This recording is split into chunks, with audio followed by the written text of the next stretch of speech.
દિલ્હીના બીજેપી હેડક્વાર્ટરથી લક્ષ્મણ રॉय આપણી સાથે જોડાઈ ગયા છે। लक्ष्मण जी, गुड मॉर्निंग। काउंटिंग के पहले क्या माहौल है, क्या तैयारी वहां पर आप देख रहे हैं? जी बिल्कुल, इस वक्त मैं बीजेपी हेडक्वार्टर में हूं और वहां पे मुझे लगता है एग्जिट पोल में जिस तरह के नतीजे के रुझान बताए गए हैं उसको लेके बीजेपी काफी ज्यादा अस्वस्थ है और यहां पे माहौल बिल्कुल जो है सो तैयारी की है और जश्न मनाने की तैयारी बिल्कुल अंतिम चरण में ऐसा कह सकते हैं।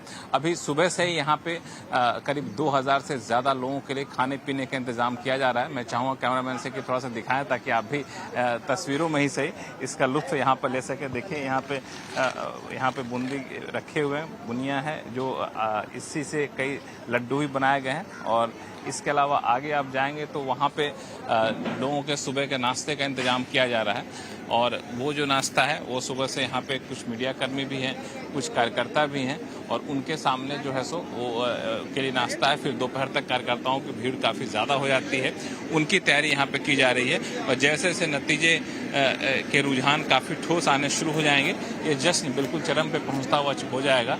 तो इसके लिए अभी से इंतजाम है। पूरे दिल्ली बीजेपी हेडक्वार्टर के आसपास बैरिकेटिंग कर दिया गया है और उस बैरिकेटिंग में ताकि वहाँ पे लोगों को आने जाने में दिक्कत ना हो और जब नतीजे सामने आ जाते हैं पूरी तरीके से तो हर बार आपने देखा हो कि प्रधानमंत्री खुद आते हैं बीजेपी हेडक्वार्टर, तो इस बार भी प्रधानमंत्री बीजेपी हेडक्वार्टर आ सकते हैं और कार्यकर्ताओं को संबोधित कर सकते हैं। तो ये तो रही बात यहाँ के मूड और माहौल की।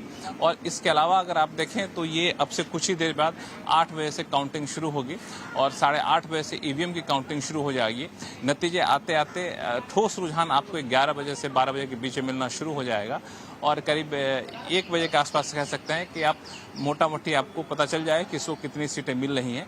हालांकि अंतिम औपचारिक ऐलान होने में शाम हो जाता है क्योंकि कई सारी कागजी कार्रवाई होती है, उसे पूरा करना होता है और उसके बाद फिर सरकार बनाने की प्रक्रिया शुरू होगी।